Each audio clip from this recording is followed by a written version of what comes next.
বিয়ে হয়ে গেলে জীবনটা কেমন যেন পাল্টে যায়, তাই না? এই ছেলেটা বা মেয়েটা সকালবেলা মায়ের ডাক ছাড়া ঘুম ভাঙতো না, সে এখন সবার আগে উঠে বাড়ির সমস্ত কাজ করে। তেমনি ছেলেটাও কিন্তু সমস্ত দায়িত্ব তার নিজের মতো করে বুঝে নেওয়ার চেষ্টা করে বা বুঝে নেয়।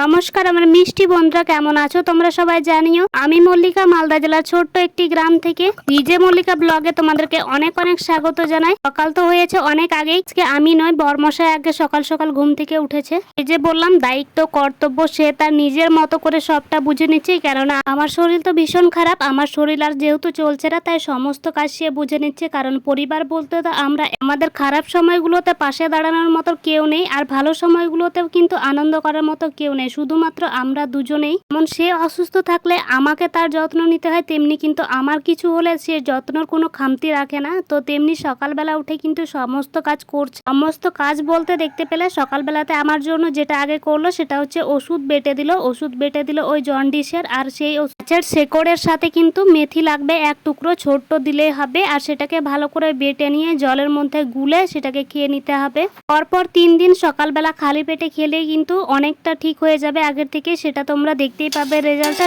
আরও যদি এই রোগটা হয়ে থাকে অবশ্যই তোমরা একবার খেয়ে দেখো। তো এই দিকে দেখতেই পাচ্ছ আমি কিন্তু রান্নাটা আবার করে নিলাম, কারণ ওষুধটা খাওয়ার পর না অনেকটা সুস্থ বোধ করছিলাম, তো আমিই করে নিলাম।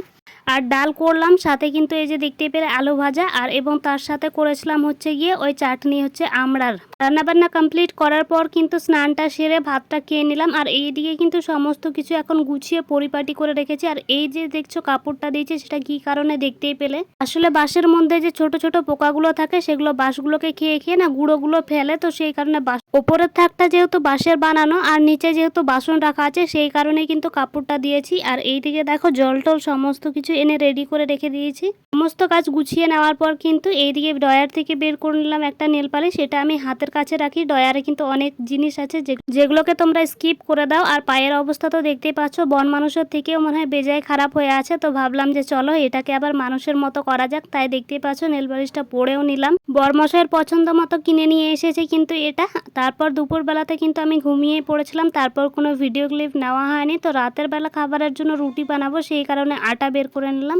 আরেকটা কথা তো বলাই হলো না, সকালবেলাতে যে হাত পা ছড়িয়ে বসেছিল সেখানে আসলে চিনির মধ্যে এত বেশি পরিমাণে পিঁপড়ে হয়েছে কি আর বলার, সেটাকে বেছে বেছে রাখছিল। আসলে পিঁপড়ে দেখলে তার আর সহ্য হয় না, তো সেই কারণে সমস্তটা বেছে গুছিয়ে একেবারে বয়ামের মধ্যে রেখে দিয়েছে। বর বাড়ি ফেরার আগে কিন্তু রাতের খাবারটা আমি বানিয়ে নিলাম, মানে রুটিটা আর কি বানিয়ে নিলাম। তারপর এদিকে বাড়ি ফিরে এক কাণ্ড হয়েছে। আসলে SMS করে বরকে আনতে বললাম যে আমার জন্য মিষ্টি নিয়ে এসো, সে নিয়ে এসেছে মাটি। ভাবতে পারছো, সে বুঝতেই পারেনি আসলে SMS-টা নাকি সে ভালো করে দেখেইনি, বুঝেইনি। এটা নিয়ে এক চোট লেগে গেল আমাদের, হাসাহাসি কি আর বলার। এই দেখো সাদা মাটি নিয়ে এসেছে, যে মাটিটা দিয়ে দেওয়াল ল্যাপা মোছা করা হয় সেই মাটিটা। আর এই দিকে কিন্তু আমার সারাদিনের রোজগার আমি পেয়ে গেছি হাতে। এই যে দেখো এই 10টা টাকা হচ্ছে আমার সারাদিনের রোজগার, সারাদিনের খাটনির, এটা হচ্ছে আমার পারিশ্রমিক। মাটিটাকে যতবার দেখছি ততবার আমার হাসি পাচ্ছে, কি আর বলবো তোমাদেরকে। এটা দেখলেই মনে হচ্ছে মিষ্টির বদলে মাটি পেলাম। তো চলো টাকাটাকে ঢুকিয়ে দিলাম আমি আমার ব্যাংকের মধ্যে। চলো এখন তাহলে রাতের খাবারটা খেয়ে নিই। আর আজকের ভিডিওটা এই পর্যন্ত, ভালো লাগলে একটি লাইক করে চ্যানেলটিকে সাবস্ক্রাইব করে দিও, পাশে থেকো অবশ্যই। ভালো থেকো, সুস্থ থেকো, দেখা হচ্ছে নেক্সট কোনো ভিডিওতে।